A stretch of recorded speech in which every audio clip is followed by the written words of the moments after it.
আসসালামু আলাইকুম রহমতুল্লাহ। কেমন আছেন সবাই? আশা করি সবাই ভালো আছেন। আজকে হাদিসের বাণী থেকে নারীদের সম্পর্কে আমার রাসূল কি বলেছেন আমরা সবাই শুনবো ইনশাআল্লাহ। ইবনুল মাসউদ রাদিয়াল্লাহু তাআলা আনহু থেকে বর্ণিত, পেয়ার নবী দু জাহানের বাদশাহ ইরশাদ করেছেন,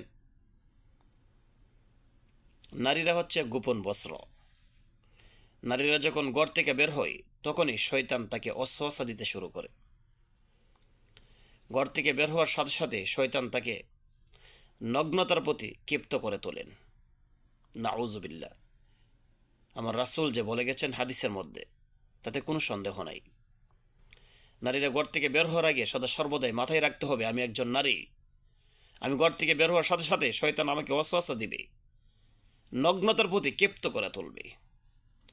ওই বিষয় থেকে যেন, ওই শয়তানের ওয়াসওয়াসা থেকে যেন আল্লাহ তাআলা আমাদের সমস্ত মা বোনদেরকে হেফাজত করেন, হেদায়েত করেন, সে কামনা আমি করছি।